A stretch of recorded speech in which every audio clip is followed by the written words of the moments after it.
فذكر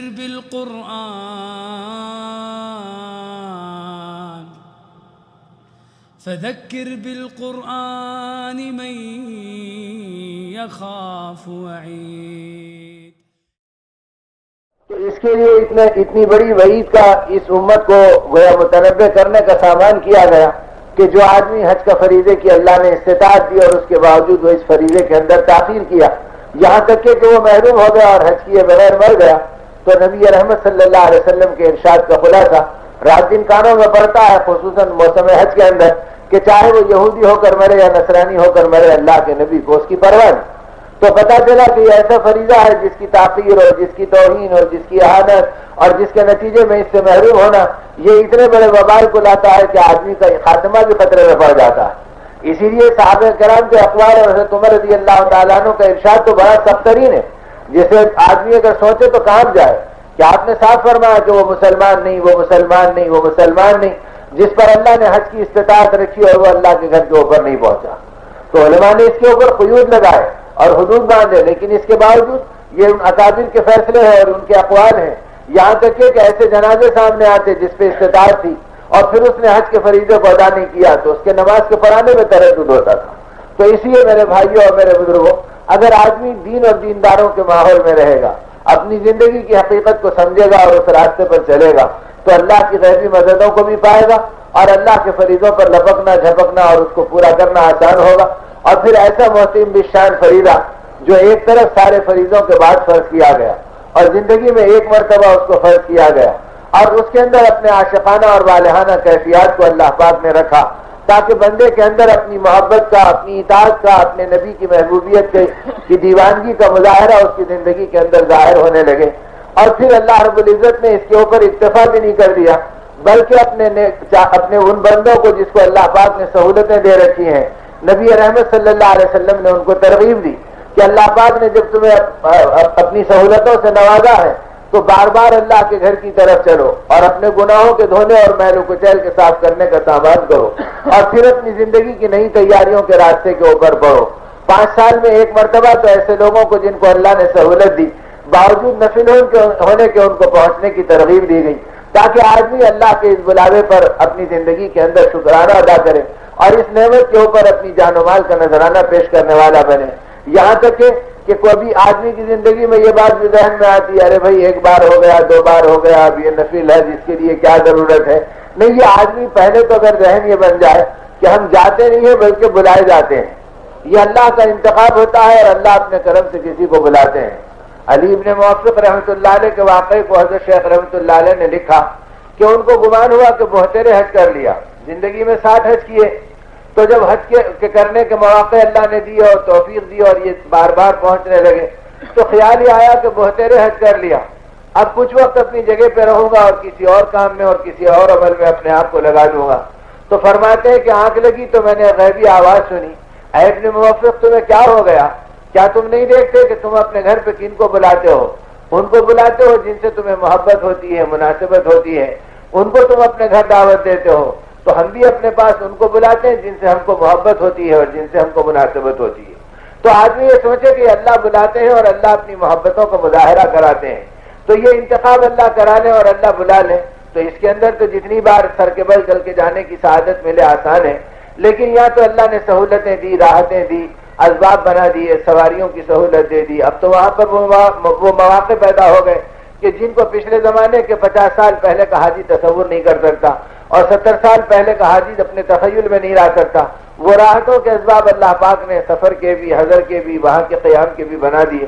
اسی اللہ کرے کہ اللہ پاک ایک بات تو پہلے جانے والے حجاج کرام کے ذہنوں میں بھی ڈال دے اور ہم سب کے اندر بھی یہ طلب پیدا ہو کہ اللہ تو ہمیں بلائیے اور بار بار اپنی بارگاہ میں بلائیے اور بلانے کے اسباب اپنی قدرت سے عطا فرما دیجیے. ہر ایمان والے کا جذبہ بنے اور اس راستے کے اندر مر مٹنے والی کیفیات ہماری زندگی میں بیدار ہوں. اور پھر جن کو اللہ پاک منتخب کر رہے ہیں اور جن کے قدم اڑ گئے ہیں، جو تیاریوں میں لگ گئے ہیں اور جن کے ارادے مضبوط ہو گئے، تو اللہ پاک ہمارے دل و دماغ میں یہ بات ڈال دیں کہ ہم جا نہیں رہے بلکہ اللہ اپنے کرم سے ہم کو بلا رہے ہیں اور ہم اپنے مال کی بنیاد پہ نہیں جا رہے، ان کے فضل کی بنیاد پر جا رہے ہیں. اگر مال کی بنیاد پہ جانا ہوتا تو بہترے مال والے ایسے ہیں جن کے مال کے ڈھیر رہے اور دنیا ان پہ اشش کرتی رہی، یہاں تک کہ وہ خزانوں کے مالک بنے، لیکن اس کے باوجود زندگی گزر گئی اور ان کو اللہ کے گھر کی حاضری کے مواقع نہیں ملے۔ اور یہ بات بھی نہیں کہ اس میں ہمارا کوئی تقویٰ اور طہارت ہے، ہماری کوئی بزرگی اور ہماری کرامت ہے، بلکہ اللہ کے بڑے محبوب بندے جن کے تقوی کی گردراہ کو ہم نہیں پہنچ سکتے، وہ حسرت کرتے کرتے دنیا سے چلے گئے، ان کی آنکھیں آنسو بہاتے بہاتے وہ اپنے آپ کو گویا تھکا گئے کہ اللہ کے بندے اللہ کے گھر جا رہے ہیں، اس مبارک دربار کا دیدار کریں گے، ان کے ہاتھ حجر اسود پہ لگیں گے، ان کے لب حجر اسود کو چھوئیں گے اور ان کے قدوم بارگاہ نبوت میں پہنچیں گے اور ان کی زبانیں صلاۃ و سلام کی شہادت کو پائیں گی۔ اب یہ دیکھ دیکھ کر وہ محبت سے اپنے ہچکیاں اور سسکیاں لیتے رہے، لیکن اللہ کی کچھ مشیت اور حکمت ہوتی ہے، اللہ ان بندوں سے اور کسی کاموں میں ان کو مشغول دیکھنا چاہتے ہیں، ان میں استطاعت نہیں آئی، ان پہ حج کا فریضہ عائد نہیں ہوا اور وہ اپنی زمین کے پیوند خاص بن گئے لیکن پہنچ نہیں سکے۔ تو نہ ہم ایسے برگزیدہ لوگوں میں ہیں، نہ ہم ایسے سہولت پسند انسانوں میں ہیں، اس کے باوجود اللہ نے استطاعت دے دی اور آنے کی توفیق دے دی، تو آدمی کے ذہن میں آئے کہ یہ ہمارا مال ہم کو نہیں لے جا رہا، اللہ کا فضل ہم کو لے جا رہا ہے۔ اب اللہ کی طرف رجوع رہنا ہے کہ اللہ جب آپ اپنے گھر پہ بلا رہے ہیں اور اپنا مہمان بنا رہے ہیں تو ہمیں آپ کے دربار میں آنے کا سلیقہ سکھلا دیجیے اور آپ کے دربار میں آنے کا قرینہ ہم کو عطا فرما دیجیے۔ دنیا میں آدمی کسی کا مہمان بنتا ہے تو کبھی اپنے لباس کو دیکھتا، کبھی اپنی سواری کو دیکھتا، کبھی وقت کے اہتمام کو دیکھتا، کبھی جس کے پاس جا رہا اس کی خوشنودی کے لیے کسی تحفے اور تحائف کو دیکھتا اور ہدایت اور نذرانے کو دیکھتا ہے کہ میں کسی طرح جس کے پاس جا رہا ہوں اسے خوش کر دوں اور اس کی خوشی کو حاصل کر لوں۔ تو آدمی سوچے کہ اللہ اپنے بارگاہ میں بلا رہے ہیں تو مجھے اللہ کی بارگاہ میں اپنی قربانیوں کا نذرانہ پیش کرنا ہے، اپنے جذبات کا نذرانہ پیش کرنا ہے، اپنی زندگی کو دھونے اور گناہوں سے پاک کرنے کی فکر کرنا ہے، ان کی ستاری کو اور ان کی جوازی کو مانگنا ہے اور اپنی زندگی کے اندر ان کی کریمانہ شان کو حاصل کرنا ہے۔ اب یہ دھن اگر آدمی کے اندر طاری ہوگی تو پھر وہ اپنی زندگی کے اندر اس راستے کی نعمت کو نعمت بنائے گا اور اس راستے کے عمل کو اپنے لیے گویا زاد راہ بنائے گا کہ اللہ آپ نے اتنی بڑی نعمت دے دی اور اپنے ہاں بلایا۔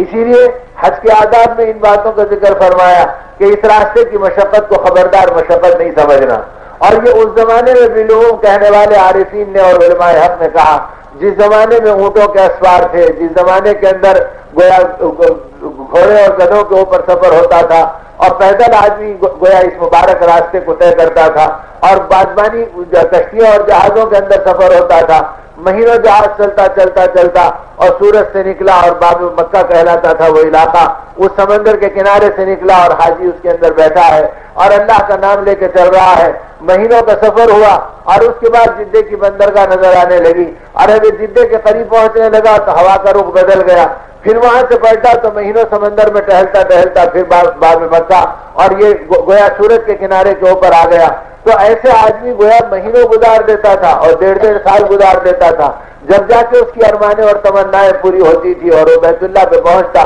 یا بعض وقت اس سے محروم بھی ہو جاتا۔ لیکن ان حالات کے اندر رہنے کے بعد کہا گیا کہ خبردار اس راستے کی مشقت کو مشقت نہیں سمجھنا۔ اور اب تو ہمارے کمزور خواہ ایسے ہو گئے، اگر ہم کو پانی ہمارے ٹیسٹ کا نہیں ملا تو ہم کوئی تبصرہ کر بیٹھے، اگر ہم کو جگہ کے اندر اگر ایک بارش کی کمی ہو گئی تو ہماری پیشانیوں پہ شکن آ گئے، اگر ہمیں کھانے پینے میں اپنے ذوق کے اعتبار سے کوئی چیز آگے پیچھے ہو گئی تو ہماری زبانوں کے اوپر ایسے ناگفتہ الفاظ آ گئے کہ اللہ کے ہم ناشکر بندے اس راستے میں بھی نکل کر ہو گئے۔ تو اسی اپنی زندگی کے اندر اس راستے کے اندر کوئی شکوے اور شکایت کا جذبہ نہیں، بلکہ آدمی کو تو محبوب کی بارگاہ اور محبوب کی راہ کی ہر مشقت اور محبوب کی راہ کی ہر الفت بھی اس کے لیے الفت بن جاتی ہے، تو وہ ان محبتوں کے ساتھ اپنے آپ کو چلائے۔ چنانچہ جن واقعات کو حضرت شیخ نور اللہ مرقدہ نے لکھا ہے ان بے شمار واقعات کے اندر اس واقعے کا بھی ذکر فرمایا ہے کہ اللہ کے ایک بندے کو اس حالت میں آتا ہوا اس زمانے کے ایک عارف باللہ نے اپنی آنکھوں سے دیکھا جو ہاتھوں سے ٹیکتے ہوئے زمین پر گھسٹتے ہوئے چلے آ رہا ہے